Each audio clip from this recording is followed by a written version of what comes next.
લાઈનો તમે પણ જોઈ વિડીયોમાં, મેં પણ જોઈ છે ને આખા ગુજરાતે જોઈ છે કે ડીઝલ માટે કેટલી બધી લાઈન ખેડૂતોએ લગાડેલી છે, આખા રસ્તા ચક્કાજામ કર્યા છે. પણ મંત્રી એવું કહી રહ્યા છે કે કોઈ લાઈન છે જ નહીં. પ્રાઇવેટ કંપનીઓ છે કે પ્રાઇવેટ જેટલા પણ પંપ છે એ લોકોએ આ બંધ કર્યું હશે, બાકી બધા જ પંપ ચાલુ છે. શું એ લોકો સુધી આ વિડીયોઝ નહીં પહોંચ્યા હોય? એમને નહીં ખબર હોય કે ડીઝલની અછત ખરેખર ખેડૂતો માટે તો છે જ. જુઓ બેન, આ લોકો ધરતીમાં માથું નાખી જાય પછી એમ માને છે કે દુનિયામાં કોઈ એને જોતું નથી, જ્યારે કે એ પોતે જ કોઈને નથી જોઈ શકતા, આખી ધરતી એને જોઈ શકતી હોય છે. મંત્રીઓનું આ રટણ જે છે ને એ બહુ કરુણાજનક છે. ઉઘાડી આંખે જે જોઈ શકાય એવી વાતો છે એને જો એ સ્વીકારવી ન હોય તો પછી ટીકાનો ભોગ બનવું પડે. વાસ્તવ તો એવી છે બેન, એક તો સત્ય સ્વીકારવું જોઈએ, કારણ કે અત્યારે તમે જેમ કીધું તેમ સૌરાષ્ટ્રના તમામે તમામ જુનાગઢ, અમરેલી, જાફરાબાદ, ઉના, સાવરકુંડલા, સૌરાષ્ટ્ર છોડો કચ્છમાં પણ, કચ્છ સૌરાષ્ટ્ર ચારે કોર તમે જાઓ, પેટ્રોલ પંપોની ત્યાં તમે એક સમય જે માર્કેટિંગ યાર્ડમાં જણસો આપવા માટે થઈને લાંબી લાઈનો હોય છે 5-10 કિલોમીટરની, મગફળી જયારે સિઝન હોય ત્યારે એવી પેટ્રોલ લેવાની લાઈનો લાગી છે. એટલું જ નહીં, પેટ્રોલ પંપો પર સ્ટોક ખલાસ, સ્ટોક ખલાસ, સ્ટોક ખલાસ એવા બોર્ડ મારી અને મોટા ભાગે બંધ પણ કરી દે છે હાઈવે ઉપરના સ્ટોક પેટ્રોલ પંપો. એટલે દિક્કત, જેને મુશ્કેલી કહેવાય, એ તો ભયંકર છે, એમાં કોઈ શંકા નથી. એક શું કામ છે, જેને ખેતીની ખબર હોય એને કહું બેન, અત્યારે આગોતરા વાવેતરની સિઝન છે, એટલે કે જેની પાસે કૂવો છે, પાણી છે અને પાણી છેલ્લું છે, કારણ કે હવે પછી ચોમાસું આવે તો જ મેળ પડે, એટલે છેલ્લું પાણી રહ્યું હોય એ લોકો શું કરે, આગોતરું વાવેતર કરે. એ આગોતરામાં મગફળી જે છે, તલ, મગ, અડદ, બાજરો, મગફળી એમ ગમે તેનું એ લોકો આગોતરું વાવેતર કરે.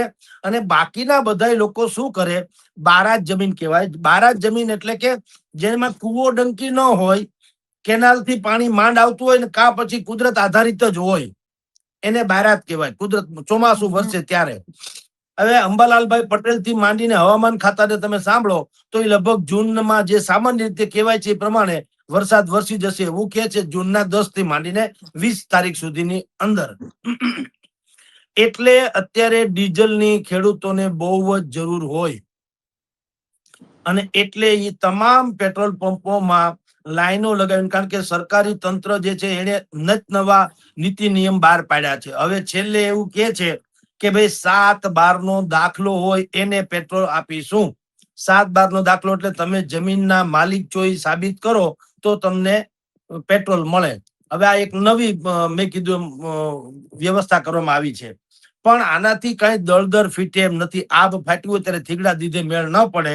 મંત્રીઓએ એ પણ સ્વીકારવું જોઈએ કે અત્યારે દિક્કત છે તો એની વ્યવસ્થા કઈ રીતે કરવી, અથવા તો પુરવઠો જાળવીને બીજા કોઈ ઔદ્યોગિક બાબતોમાં થોડો કાપ મૂકવો હોય તો ત્યાં કાપ મૂકી દઈએ, અથવા તો જે લોકો એક્સપોર્ટ કરતા હતા, આપણે વેનેઝુએલા માંથી કાચું ક્રૂડ અહીંયા મગાવી અને રિલાયન્સ ઇન્ડસ્ટ્રીઝમાં એને સરસ ઓલું કરી રિફાઇન અને પછી આપણે પરદેશ વેચી નાખ્યા. આપણે વચ્ચે રશિયાથી બહુ સસ્તું પેટ્રોલ આપણને મળ્યું હતું, ક્રૂડ સસ્તું, તો એનું પણ આપણે એ જ કર્યું કે અહીંયા આપણે લઈ આવ્યા અને રિફાઇન કર્યું અને પછી પરદેશ મોકલી આપ્યું. સરકારનો દાવો એવો છે કે ભાઈ એવું કરવાથી આપણને વિદેશી હુંડિયામણ મળી રહે, જે આપણી તાતી જરૂર છે.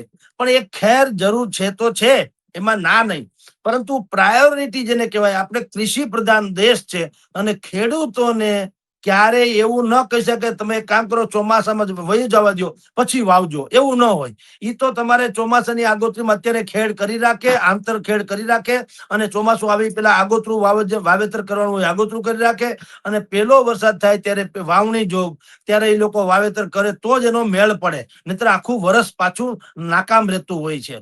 તો સરકારે આ લોકોને પ્રાયોરિટી આપવી જોઈએ.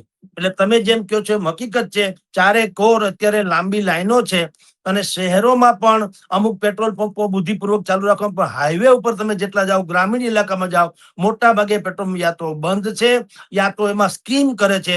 તમારે પેટ્રોલ લેવું હોય તો ઓઇલ પણ લેવું પડશે, જેની કોઈ મતલબ નથી હોતો.